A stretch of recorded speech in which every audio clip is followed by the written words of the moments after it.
Hey everyone! Welcome back to the channel.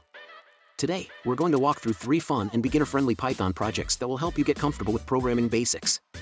Whether you're completely new to Python or just want a few fresh ideas to build your coding skills, these projects are perfect for experimenting.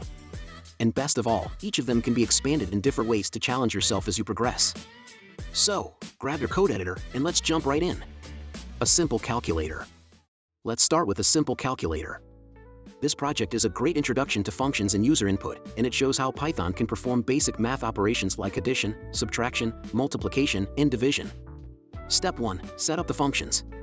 First, we're going to create a function for each math operation. In Python, defining a function is easy, just use the def keyword. Each function will take 2 numbers as arguments and return the result of the operation. Here, we've created 4 functions. Notice that in the divide function, we add a little error handling so that if the user tries to divide by 0, the calculator returns a helpful message instead of crashing. Step 2. Create the user interface. Now, let's set up the user interaction part. We'll use a loop so that the calculator can continue running until the user chooses to exit. Inside the loop, we'll prompt the user to select an operation and then ask for 2 numbers to perform the calculation. This loop allows the calculator to keep running until the user types 0. We check the user's choice, call the appropriate function, and display the result. Simple, right? Expansion ideas. Add more operations. Think about adding new functions for more advanced operations, like square roots or exponents. Create a graphical interface. With a library like tkinder, you can design buttons and displays to make it feel like a real calculator. A number guessing game. Next up, let's code a number guessing game. This game is all about loops and conditionals, and it gives you a bit of practice with random numbers too. Step 1. Set up the game. We'll start by importing the random module, which allows us to generate random numbers.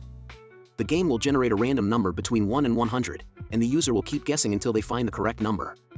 Step 2. Create the guessing loop.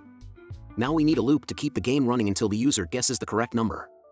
Each time the user guesses, we'll give them a hint, either too low or too high. If the guess is correct, we'll break out of the loop. In this loop, every time the player guesses, the program compares the guess to the target number. When the player finally guesses correctly, we congratulate them and display the number of attempts they took. Expansion ideas. Add a scoring system. You could deduct points for each wrong guess or keep track of high scores. Multiplayer mode. Have 2 players take turns guessing, and the one with fewer attempts wins. A basic to-do list manager. Our final project is a to-do list manager. This program will help you organize tasks by adding, viewing, and removing items in a simple list. Step 1. Set up a list to store tasks. We'll start by creating an empty list called tasks. Each time a user adds a task, it will be appended to this list. Step 2. Create functions for managing tasks. Now, let's create functions to add, view, and delete tasks. We'll use a loop to give the user options and call these functions as needed. Step 3. Create the main loop. Now let's set up the loop to display options and handle user input. This loop allows the user to manage their to-do list by adding, viewing, or deleting tasks as they go. Expansion ideas. Add a completion status. You could allow users to mark tasks as completed and show a different list of finished tasks. Save tasks to a file. Use Python's file handling to save tasks so that they persist even after the program is closed. And there you have it. 3 Python projects that are fun to build and easy to customize. I hope you found these ideas helpful, and if you're inspired to take these projects further, let me know in the comments. If you enjoyed this video, don't forget to like, subscribe, and hit the notification bell so you don't miss more beginner-friendly coding tutorials. Thanks for watching, and happy coding!